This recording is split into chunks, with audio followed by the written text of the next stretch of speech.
Hello everyone, welcome to my channel. आज हम इस वीडियो में साई एंड साई स्क्वायर का इंपॉर्टेंस डिस्कस करेंगे। बहुत इंपॉर्टेंट टॉपिक है। बीएससी के एग्जाम्स में अगर पास्ट ईयर का क्वेश्चंस पेपर आप देखेंगे तो ये क्वेश्चंस पूछा गया है, कई बार पूछा गया है, तो बहुत इंपॉर्टेंट है। तो यहाँ पे कुछ इंपॉर्टेंट पॉइंट्स हैं जो साई एवं साई स्क्वायर के इंपॉर्टेंस को बताते हैं, उसको हम डिस्कस कर लेंगे। ये साई एवं साई स्क्वायर ये जो है आपके श्रोडिंजर वेव इक्वेशन से रिलेटेड है। पिछले वीडियो में हमने श्रोडिंजर वेव इक्वेशन डिटेल में डिस्कस किया। अगर आपने वीडियो नहीं देखा है तो नीचे आपको प्ले लिस्ट का लिंक मिल जाएगा, वहां से आप डिटेल देख सकते हैं। श्रोडिंजर वेव इक्वेशन में हमने डिस्कस किया था, ये श्रोडिंजर इक्वेशन है, इसको हमने डिराइव किया था।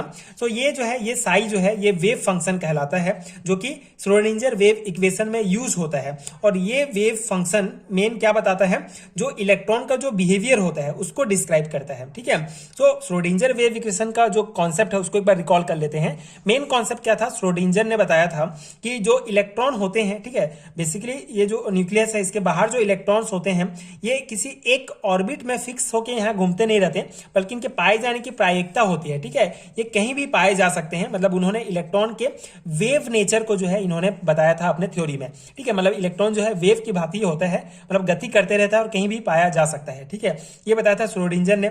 ये जो साई होता है इलेक्ट्रॉन के इसी वेव बिहेवियर को जो है डिस्क्राइब करता है।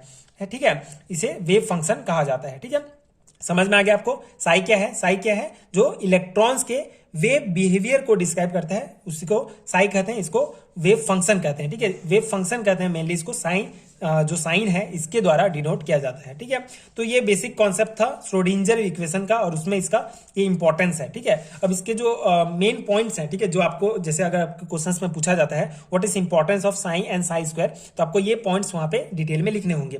ठीक है, so the value of psi is called wave function और eigenfunction of the Schrodinger equation. ठीक है, तो श्रोडिंजर इक्वेशन में हमने देखा कि कहां यूज होता है, तो इसे वेव फंक्शन या आइगन फंक्शन भी कहा जाता है। The wave function psi contain all the information we want to know about a system. ठीक है, तो बेसिकली एक सिस्टम, जैसे मान लो यहाँ पे ये न्यूक्लियस है, ये ऑर्बिट्स हैं। ठीक है, तो यहाँ पे इलेक्ट्रॉन के पाए जाने की प्रायिकता है, मतलब ये एक प्रकार का सिस्टम है। ठीक है, जिसका हम स्टडी कर रहे हैं। तो इस सिस्टम के बारे में कोई भी इंफॉर्मेशन अगर हमको पता करना होगा तो हम साई के द्वारा, इस वेव फंक्शन के द्वारा पता कर सकते हैं। All the properties of system can be calculated from its wave function. ठीक है, तो जो जितना भी प्रॉपर्टीज होंगे, ठीक है, इस सिस्टम का जो भी प्रॉपर्टीज होगा, जो भी गुण होगा, उसको हम पता कर सकते हैं वेव फंक्शन के द्वारा, साई के द्वारा। ठीक है, वेव फंक्शन मतलब Sai.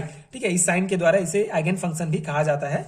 The wave function Sai in the Schrodinger equation represent the amplitude of the electron wave. ठीक है, the wave function psi in the Schrodinger equation represent the amplitude of the electron wave. ठीक है, तो जो जैसे मैंने आपको पहले भी बताया, जो इलेक्ट्रॉन है वेव की भांति बिहेव करता है, इसको जो है साई बताता है, मतलब इसका represent the amplitude of the electron wave. ठीक है, इलेक्ट्रॉन वेव का एम्पलीट्यूड को जो है ये रिप्रेजेंट करता है।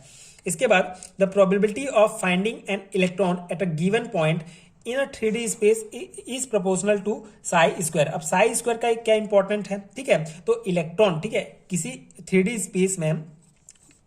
स्पेस में किसी एक पॉइंट पर इलेक्ट्रॉन के पाए जाने की प्रोबेबिलिटी को जो है प्रोबेबिलिटी जो है प्रोपोर्शनल होता है साई स्क्वायर के। ठीक है, तो ये बेसिक डेफिनेशन है साई स्क्वायर का, आपको ये ध्यान रखना है। ठीक है, तो साई स्क्वायर का क्या इंपॉर्टेंस है, किसी भी इलेक्ट्रॉन किसी भी 3D में, ठीक है, मतलब 3D ही हम यहाँ पे कंसिडर करते हैं, तो किसी भी 3D स्पेस में इलेक्ट्रॉन के पाए जाने की प्रोबेबिलिटी जो है साई स्क्वायर के प्रोपोर्शनल होगा। ठीक है, इसके अलावा hence Sai 2 gives the probability of finding an electron with energy in a given region around the nucleus. ठीक है, सेम है, जो न्यूक्लियस है उसके बाहर कहाँ पे पाया जा रहा है, ठीक है, वही साई स्क्वायर जो है उसकी प्रोबेबिलिटी होती है।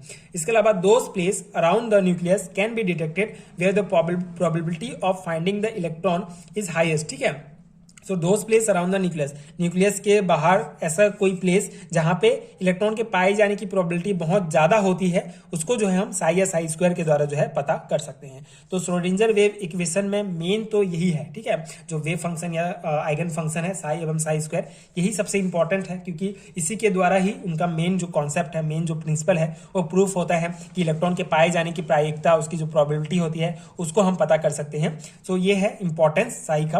तो इंडिविजुअल इंडिविजुअल टॉपिक्स है, इंडिविजुअल क्वेश्चन पूछा जाता है, साई एवं साई स्क्वायर का इंपॉर्टेंस। तो इतना पॉइंट्स भी आप लिखेंगे तो आपके सेमेस्टर एग्जाम्स के लिए इनफ होगा। एंड आई होप कि आपको समझ में भी आ गया होगा एंड ये नोट्स आपके एग्जाम प्रिपरेशन के लिए हेल्पफुल रहा होगा। अगर आपको इसका पीडीएफ चाहिए तो नीचे डिस्क्रिप्शन बॉक्स में पीडीएफ स्टोर का लिंक मिलेगा, वहां से आप चेकआउट कर सकते हैं।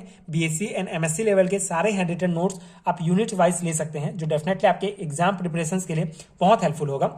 सो if you find helpful so please check out that PDF store and आगे के वीडियोस देखने के लिए प्लीज चैनल के साथ जुड़े रहिए। Thank you so much for watching.